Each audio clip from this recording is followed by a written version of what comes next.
जय हिंद भाई। मैं राहुल सिंह राय स्वागत करता हूं आपका मेरे यूट्यूब चैनल पर। दोस्तों, जैसे कि आप सभी जानते हैं, हमने करंट अफेयर की सीरीज स्टार्ट की थी, जिसमें ये हमारी सेकंड क्लास है। तो आइए स्टार्ट करते हैं पहले क्वेश्चन के साथ। देखा, ग्लोबल टेजन इंडेक्स 2026 में भारत का कौन सा रैंक प्रदान किया गया है? 10वां, 8वां, 13वां या 15वां? तो दोस्तों, ये कौन सा किया गया है? 13वां रैंक भारत को दिया गया है। अच्छा, इसको जारी कौन करता है? इसको जारी करता है सिडनी में स्थित एक इंस्टीट्यूट है जिसका नाम है IEP, है ना। है ना। इसका फुल फॉर्म क्या होता है इसका? तो इसका फुल फॉर्म होता है institute for economics and peace. क्या है? Institute for economics and peace. ठीक है। अच्छा, स्कूली बच्चों की स्वास्थ्य के लिए मुफ्त नाश्ता योजना किस राज्य ने शुरू की? तो दोस्तों, ये किसने की है? कर्नाटक, तेलंगाना, आंध्र प्रदेश या केरल? तो दोस्तों, ये किसकी की है? आपकी तेलंगाना ने। किसने की है?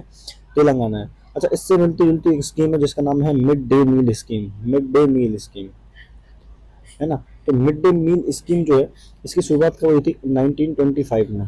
कब हुई थी? 1925 में। जिसको सबसे पहले जारी किया था मद्रास निगम ने। किसने? मद्रास निगम ने। किसने स्टार्ट किया था दोस्त?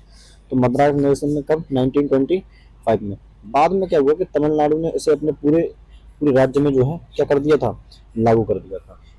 ठीक है ना। चलिए, तो मिड डे मील हमेशा याद रखना। अगर राष्ट्रीय दंत चिकित्सक आयोग के पहले अध्यक्ष कौन बने? डॉक्टर अनंत कुमार, वीजी सोमानी, डॉक्टर संजय तिवारी या RK शर्मा? तो दोस्तों, ये कौन बने? डॉक्टर संजय तिवारी। कौन बने? डॉक्टर संजय तिवारी। अच्छा, राष्ट्रीय दंत चिकित्सक अधिनियम की मैं बात करूं कि राष्ट्रीय दंत चिकित्सक अधिनियम कब आया था? तो ये आया था 1948 में, है ना। जिसकी स्थापना किसने की थी? DCI ने। DCI क्या कौन होता है? ये होता है डेंटल काउंसिल ऑफ इंस्टीट्यूट ने। ये DCI की जगह ली थी, सॉरी, इसने DCI की इसने जगह ली थी। किसने? राष्ट्रीय दंत चिकित्सा आयोग ने। ठीक है। अगर दंत की बात कर रहे हैं तो ये बताओ, ह्यूमंस में कितने स्थायी दांत होते हैं? तो आप बोलेंगे ह्यूमंस में टोटल 22 स्थायी दांत होते हैं। कितने होते हैं? 22 स्थायी दांत होते हैं, जिनको हम बांटते हैं आठ रत्नक, आपके चार, है ना, 8 रत्नक, सॉरी 8 कृंतक होते हैं, 4 रत्नक होते हैं, 8 अग्रचूर्णक होते हैं और 12 क्या होते हैं? चूर्णक होते हैं। इस प्रकार से दांत बटे होते हैं। अगला, जनगणना 2027 के लिए किसे ब्रांड एम्बेसडर नियुक्त किया गया? पंकज त्रिपाठी, आयुष्मान खुराना, नीरज चोपड़ा या सुदर्शन पटनायक? तो दोस्त, किसको किया गया है?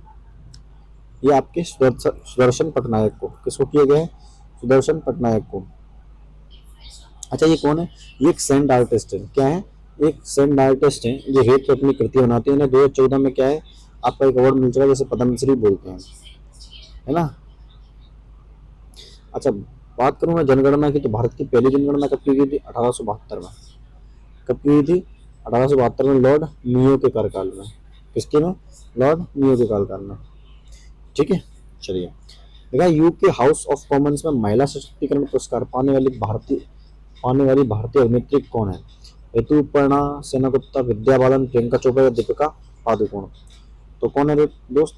ऋतुपर्णा सेनगुप्ता। ऋतुपर्णा सेनगुप्ता, सेनगुप्ता, है ना। अच्छा, मैं बात करूं तो ये कहाँ है? यूके की बात चल रही है। यूके का हाउस ऑफ कॉमन्स है।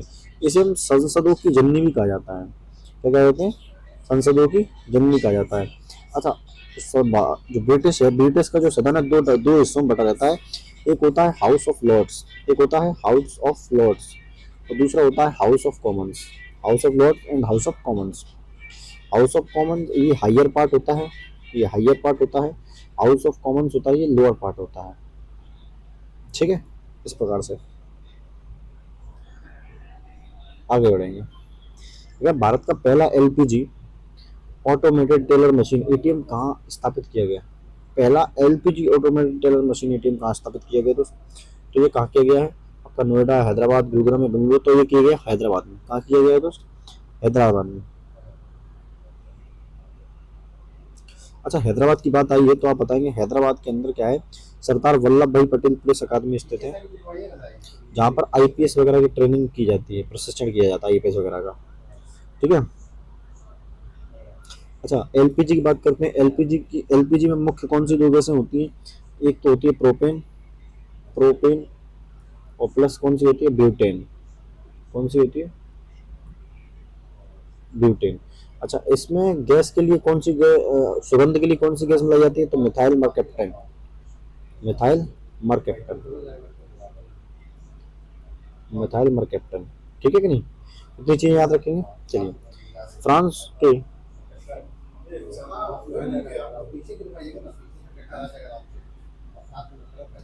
लिखा है फ्रांस के लीजन ऑफ ऑनर से सम्मानित होने वाले पहले भारतीय राजदूत कौन सा? अच्छा, यहाँ पर देखो पहले पहले बोल दिया पहले भारतीय राजदूत, तो ये क्वेश्चन फिर इंपॉर्टेंट बन जाता है। लीजन ऑफ ऑनर, है ना? देखिए, तो ऑप्शन है हर्षवर्धन श्रृंगला, जावेद अशरफ, तरणजीत सिंह संधू या विनय क्वात्रा। दोस्त कौन है आपके? जावेद अशरफ है। कौन है? जावेद अशरफ। अच्छा, लीजन ऑफ ऑनर की बात करूं तो ये फ्रांस का सर्वोच्च सम्मान है। फ्रांस का आपका सर्वोच्च सम्मान है। क्या है दोस्त? फ्रांस का सर्वोच्च सम्मान है कौन? Legion of Honour. ठीक है। अच्छा, अगर मैं फ्रांस की बात आई है तो फ्रांस के साथ भारत के 3 अभ्यास होते हैं। 3 अभ्यास होते हैं फ्रांस के साथ। एक तो होता है कौन सा? वरुण। कौन सा होता है? वरुण। फिर होता है गरुण, और फिर कौन सा होता है? और एक और होता है शक्ति। क्या होता है? शक्ति। तो ये 3 अभ्यास जो हैं होते हैं। ये नेवी के साथ होता है, ये एयरफोर्स के साथ होता है, और ये आर्मी के साथ होता है। ऐसे याद कर लो। वरुण, गरुड़ का मतलब क्या होता है? पक्षी होता है, और कहाँ होता है? एयर में उड़ता है, तो एयरफोर्स से होता है। ऐसे बाकी सारे याद हो जाएंगे। ठीक है।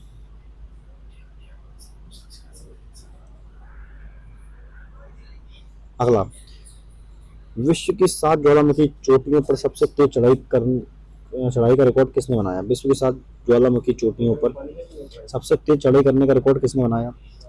तो आपका ऑप्शन है सत्यरूप सिद्धांत, किमिरीति शेरपा, अर्जुन वाजपेयी या भूपति राजू अनिमिष वर्मा। तो कौन है? Bhupathi Raju Anamish Verma. Option number D जो है।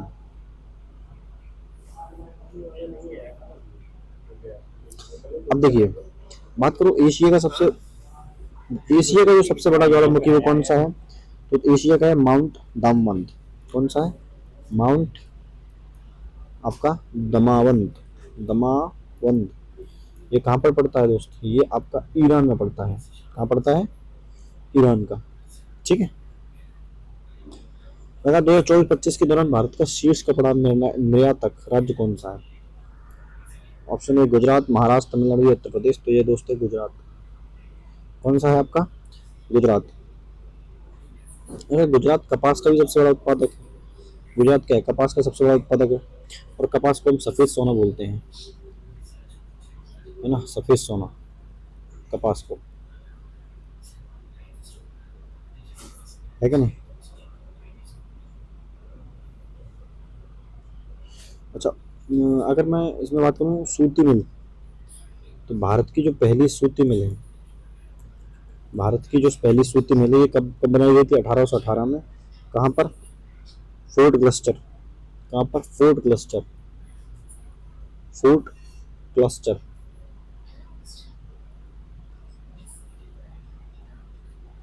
फोर्ट क्लस्टर कहाँ पड़ता है आपका? कोलकाता।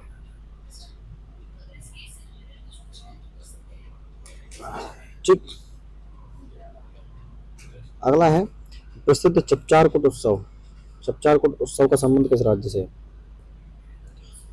नागालैंड, मिजोरम, मणिपुर या मेघालय। तो दोस्त ये किसका संबंध है? मिजोरम से। कहाँ? चपचारकुट का संबंध किससे दोस्त? मिजोरम से। और यहाँ का मिजोरम का एक सबसे प्रसिद्ध नृत्य है, वो है चेराओ। कौन सा है दोस्त? चेराओ। ये कब मनाया जाता है? ये झूम खेती के पूरा होने के बाद मनाया जाता है। झूम खेती, झूम खेती जो होती है इसके पूरा होने के बाद मनाया जाता है ना? और चिराव का एक और नाम है, चिराव को बांस नृत्य भी बोलते हैं। क्या बोलते हैं? बांस नृत्य, चिराव को। ठीक है। नेक्स्ट देखा, भारत में महिला किसानों के सशक्तिकरण के लिए हाल ही में कौन सी पहल शुरू की गई? कृषि सखी, महिला मित्र, कृषि सखी, महिला मित्र, धरती रक्षक या बच्चों की पहल। तो कौन सी की गई दोस्त? कृषि सखी। क्या की गई है? कृषि स्कीम। अच्छा, भारत में कृषि को मानसून का जुआ बोलते हैं। क्या बोलते हैं? मानसून का जुआ।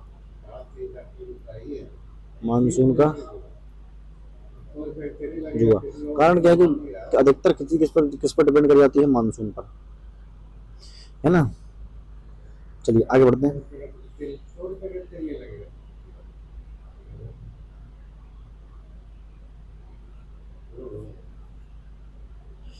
वह कौन सा देश मार्च 2026 में आधिकारिक तौर पर डब्ल्यूएचओ से अलग हो गया? ब्राजील, हंगरी, अर्जेंटीना या तुर्की? तो दोस्त कौन सा हुआ है आपका? अर्जेंटीना। कौन सा अलग हुआ है? अर्जेंटीना। किससे? डब्ल्यूएचओ का। डब्ल्यूएचओ का हेडक्वार्टर बताएंगे कहाँ पर है? जिनेवा। कहाँ पर पड़ता है दोस्त? जिनेवा में पड़ता है। अच्छा, अर्जेंटीना की बात करूं, अर्जेंटीना की राजधानी क्या है? आप बोलेंगे sir Buenos Aires. Buenos Aires. Aires. अच्छा, ये अर्जेंटीना जो है अफ्रीका का, दक्षिण अमेरिका का, सॉरी, दक्षिण अमेरिका का दूसरा सबसे बड़ा देश है। दक्षिण अमेरिका का दूसरा सबसे बड़ा देश कौन सा है? ब्यून आपका अर्जेंटीना। देखा है, हॉर्मूज जल मंडल मध्य संकट के बीच निर्यातकों के लिए भारत सरकार ने कौन सी योजना शुरू की? निर्यात मदद, सागर सेतु, रिलीफ या ट्रेडिंग विंग्स? तो कौन सी की गई है दोस्त? ये किया है ट्रेड विंग्स। Trade wings. अच्छा, ये हॉर्मूज जल मंडल मध्य ये कहाँ स्थित है दोस्त? तो आप बोलेंगे सर फारस की खाड़ी में। कहाँ पर? फारस की खाड़ी।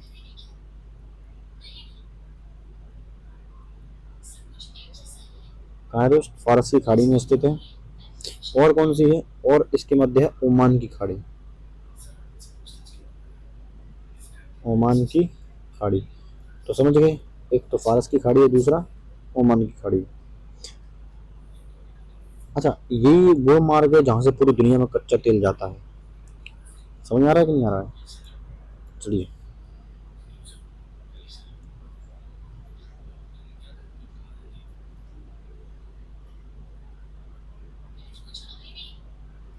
देखा, भारतीय भूवैज्ञानिक सर्वेक्षण के किसे राष्ट्रीय भू विरासत स्थल का दर्जा दिया गया?